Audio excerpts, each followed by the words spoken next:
I'm Mason, 23. And the last thing my mom said to me before I disappeared was, "You'll understand when you're older." She said that while wiring $28,000 to a culinary academy in Florence for my twin sister, Camille, who wanted to find herself through saffron and seafood risotto. Meanwhile, I got a text from Dad with a YouTube link titled, "Cooking Basics for Broke College Guys," and a thumbs up emoji. Camille cried when she got the acceptance email from Scuola di Cucina Toscana. She always cried in cute ways, dabbed mascara with napkins and still looked like a movie scene. My parents opened champagne. My mom actually said, "This is what all your hard work deserves, honey." Then she turned to me and said, "You've got YouTube, right? There's a guy who makes amazing dumplings with a camping stove." Let me make this clear. I wasn't bitter because she got into culinary school. Camille's been obsessed with cooking since she was 11. I was bitter because they acted like I wasn't standing there in the same room. Like I didn't also have dreams, different ones, sure, but still real. I had just landed a photography internship in Montreal. Unpaid, yes. But competitive. They laughed when I mentioned it. "That's not a real career," Dad said, slicing into a second piece of celebration cake. That night, while Camille packed a suitcase the size of a Fiat, I packed my camera bag. She had 3 weeks until her flight. I had 24 hours until I vanished. I didn't even leave a note. Just unplugged my phone, transferred what little I had in savings, booked a one-way train ticket north, and walked out before dawn. My room still smelled like the ginger cookies Camille baked as a goodbye batch. But I didn't want cookies. I wanted to be seen. Montreal in March is the kind of cold that makes your teeth ache. I got off the train in a coat that was more style than substance, and immediately regretted every life choice except the one that brought me here. My new landlord, Gerard, was 73, spoke no English, and rented me a sunless room above his nephew's print shop for $390 a month. I paid cash. He gave me a skeleton key and a nod that somehow said both, "Good luck," and "Don't die." The internship started the next morning. The studio was inside a renovated textile warehouse, all exposed brick and ironic succulence. I walked in, hands numb, eyes bloodshot, expecting coffee runs and errand duty. Instead, Lena, lead photographer and casual genius, looked me dead in the face and said, "Grab a camera. You're on set in 10. No time to flinch." I followed her through a swinging door into a room flooded with natural light and models that looked like they hadn't slept in 3 decades. I was in love. Not with the models, with the work. With the way Lena moved like light itself had to keep up with her. With how every click of the shutter felt like a heartbeat. 3 weeks went by fast. My fingers stopped shaking when I adjusted aperture. I started calling Montreal home in my head. Gerard taught me how to curse in French and make lentil stew that could resurrect the dead. I stopped checking my phone. Not because I didn't care what my family thought, but because I already knew. Silence. Camille's flight was the first crack in the wall. She left a voicemail, tearful, dramatic, operatic. "Mom and Dad are freaking out, Mason. They thought you were at Josh's house. They don't know where you are. You can't just disappear like that. Also, I made risotto. It was kinda amazing." I didn't call back. I couldn't. Not yet. Not while they were still calling it a phase or his little runaway tantrum. They thought I was couch surfing, wallowing. They didn't know I had just landed my first paid gig, a behind-the-scenes shoot for a new indie film. I got $500 and free catering. I nearly cried over a turkey sandwich. Not because I was hungry. Because for the first time in my life, someone paid me to be exactly who I was. It happened on a Thursday, the turning point. The day Montreal cracked open and swallowed the old me whole. I'd been shooting bureau for the indie film all morning, freezing my fingers off on a rooftop set with wind so sharp it felt personal. I climbed down the fire escape, ran back to the studio with a memory card full of magic, and dropped it off with Lena. She looked through the shots on her monitor, silent for a long moment. Then she turned and said, "I want to feature you in the gallery show next month." I blinked. "Wait, like me? She nodded. "You. These shots?" They're alive. You've got something I can't teach. I think I forgot how to breathe for a full 8 seconds. That gallery, an annual showcase of rising artists, critics, and pretentious wine pourers, was a big deal. People flew in from Toronto, New York, even Paris. Suddenly, I wasn't just the kid who ran lighting cords and fetched batteries. I was on the poster. My name, in Helvetica bold, next to real professionals. I called Gerard from the metro, and yelled so loudly into the phone that 3 strangers clapped. But of course, the universe can't give you a win without throwing in a gut punch. That night, I got an email from my mother. Subject, please come home. Body, Camille is devastated. She left without you. She cried the whole morning. This was supposed to be a twin thing.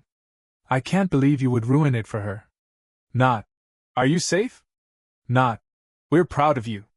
Just blame. Just guilt.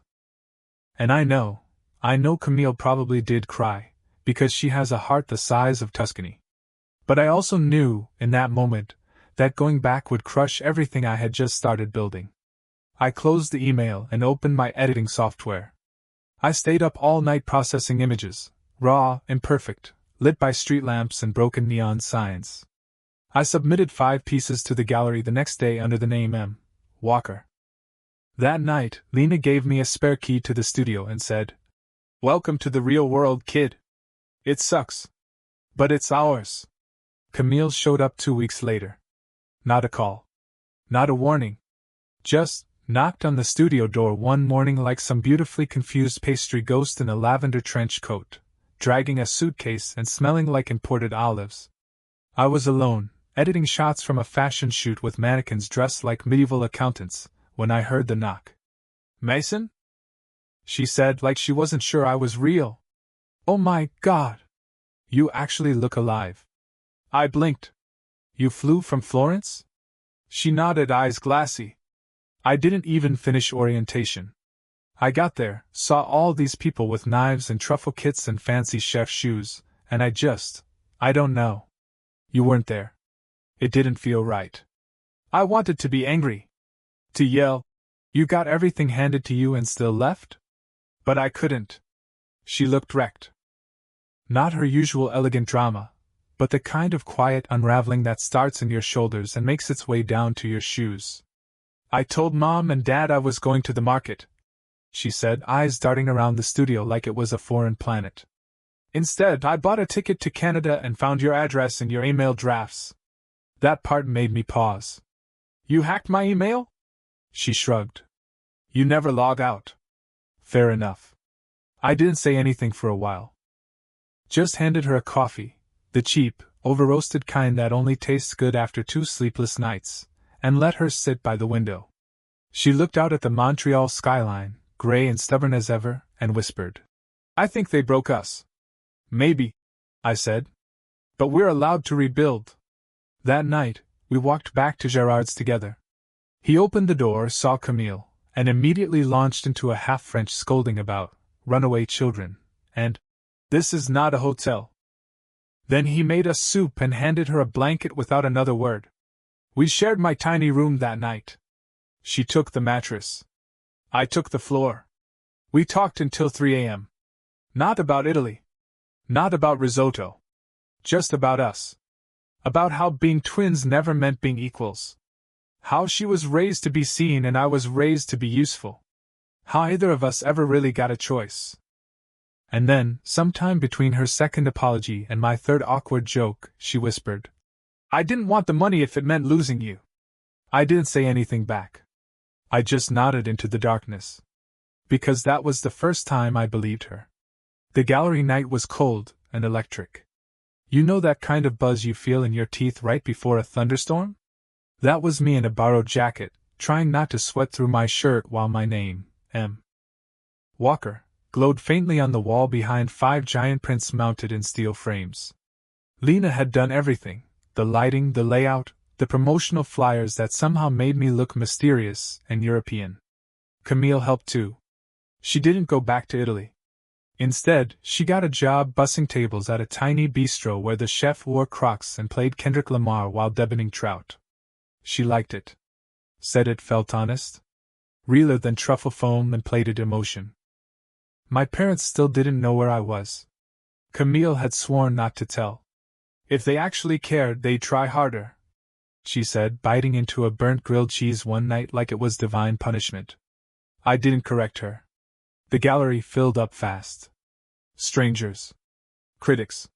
A man with a scarf that looked like it cost more than my rent stared at one of my photos, a crooked alley lit by neon and snowfall, and muttered, "God, the loneliness of it."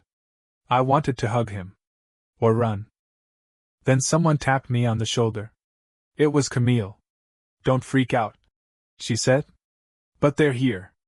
I froze. "Who's here?" She didn't have to answer. I turned and saw them, our parents. My mom in heels too sharp for the old floorboards. My dad in his "I'm here to support you" blazer. Both looking unsure, like tourists at an emotional crime scene. They walked slowly, cautiously. As if getting too close might set something off. "Mason," Dad said first. "This is something. Something. Not beautiful. Not impressive. Just something." But Mom surprised me. She walked straight to the photo of the girl in the red coat, the one I took my second week in Montreal, right before I finally stopped crying in the bathroom at night, and whispered, "Is this one about you?" I blinked. "Why would you think that?" She didn't answer. Just looked at me like she was finally seeing something that had always been there. They didn't stay long. Just long enough to make everything weird, and then left without saying much else. Camille watched them go and asked, "Did that help? Seeing them?" "No," I said. "But it didn't hurt either." And maybe that was the win. Not validation. Just the absence of sting. Later that night, the gallery director told me one of my pieces sold for $2,200. I stared at the number like it was a typo. It wasn't. I walked home under a sky full of stars, my sister beside me, my worth no longer up for debate. 3 weeks after the gallery show, I got the email that changed everything. Subject: feature request, The Light Between Buildings. From Art Culture Quarterly. I had to read it 3 times. They wanted to do a piece on me. Not just a blurb. A spread? Interview, photos, background, the whole 9 yards. Lena nearly screamed when I told her. Camille actually did scream, and then fell off the futon in our living room and took a lamp with her.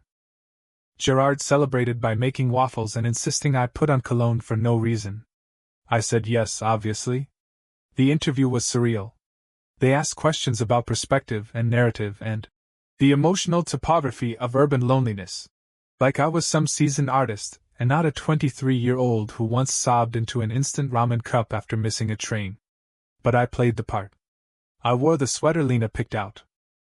I even quoted Rilke, not because I've read him, but because Camille made me memorize one line like a spell. "Let everything happen to you, beauty and terror.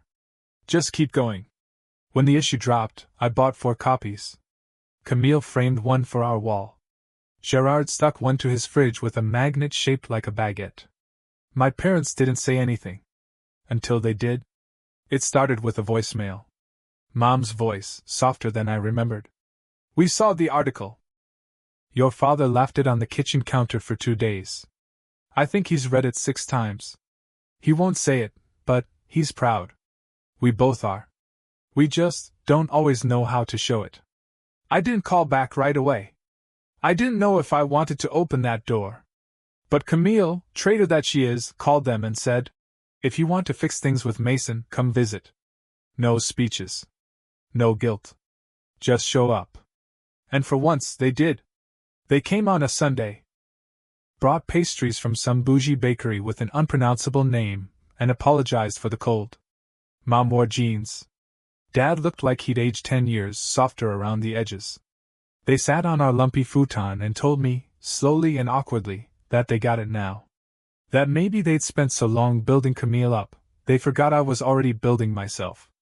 I didn't forgive them on the spot. That kind of rust doesn't fall off in a single conversation. But I let them stay. I made coffee. I told them about my next project, a photo series on estranged families and missed trains. Mom cried. Dad actually laughed. Before they left, he handed me an envelope. "It's not 30 grand," he said, "but it's something. Not because we think it'll fix it. Just because you're our son." I didn't open it until they were gone. Inside was a check for $3,000. And a note that said, "For whatever dream you're chasing next." The money didn't fix everything, but it did something better, it acknowledged. For the first time in my life, my parents put their hand on the scale for me, even if the wait was years too late. I used part of the check to rent a second camera body, and the rest to travel, not far, just to Halifax. I'd always wanted to shoot the fog there, the kind that rolls over the harbor like it's trying to erase the world and start again. It felt poetic. I spent a week alone in a creaky Airbnb above a bookshop, eating fish sandwiches, waking up at dawn to catch the light bleeding over slate rooftops. I came back with 600 photos and one idea that wouldn't leave me alone. A gallery show? But this time, not about me. Camille helped me write the proposal. Gerard translated half the application into passable French. Lena pulled strings. And in late spring, the other side of the frame debuted, a dual exhibit on sibling dynamics told through parallel photography and audio interviews. My photos, Camille's voice.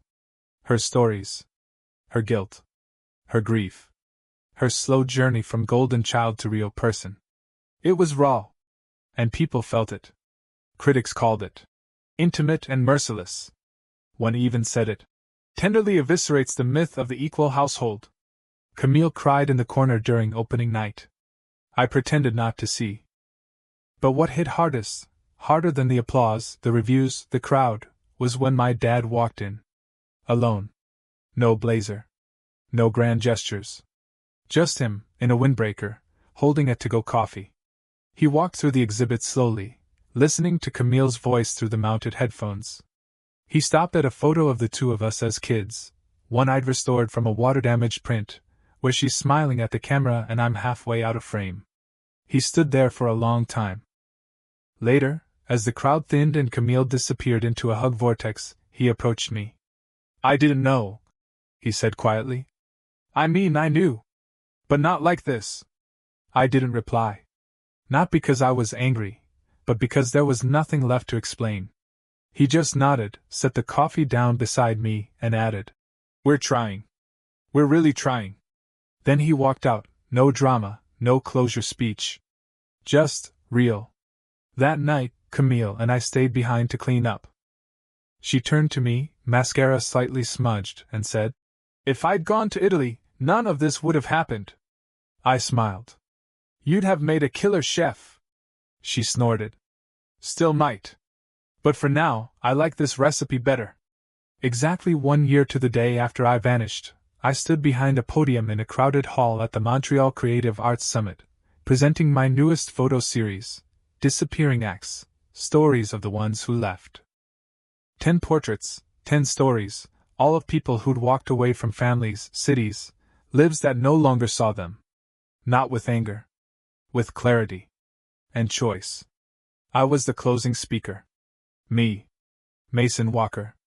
The kid who once got a YouTube link instead of tuition support.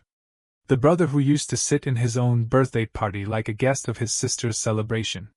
The one who left without a forwarding address and built something without waiting for permission. Camille sat in the front row, beaming. She had flour on her sleeve. She'd started weekend baking classes with the bistro's head chef and was now toying with the idea of starting a microbakery. "Small things," she said. "Tiny beautiful things. That's all I want to make." Our parents were there, too. They didn't clap louder than anyone else, and they didn't try to hijack the spotlight. They just listened. They showed up. Which, honestly, was all I ever needed them to do. When the Q&A ended, a young guy approached me, nervy, probably 19, camera bag slung awkwardly across one shoulder. "How do you start?" he asked. "When no one believes in you." I didn't give him a speech. I pulled a tattered piece of plastic from my wallet, a faded, wore Tim Hortons gift card, the kind you can't reload anymore. "This," I said. "This was my turning point. My parents gave it to me while they gave my sister a future. I kept it not because it bought me coffee. It didn't. I never used it. He squinted at the card. I kept it because it reminded me I was never going to be handed a spotlight. I had to light my own damn stage. He nodded like it hurt a little. And then he smiled. I pinned that gift card above my desk when I got home that night. Right next to the check stub from my first $5,000 licensing deal. Underneath it, I scribbled a note in Sharpie. Fuel starts small. Burn big. Camille and I had dinner on the roof that night, lentil stew, Gerard style. We toasted with sparkling water because we were both too exhausted for wine. And somewhere between spoonfuls she said, "You know what's wild?" "What?" "If they hadn't told you to learn from YouTube, none of this would have happened." I looked out over the city, my city now, and smiled. "Yeah," I said. "Sometimes the recipe for freedom starts with being left off the menu." The stars blinked like camera flashes overhead. And for the first time in forever, I felt full. The end.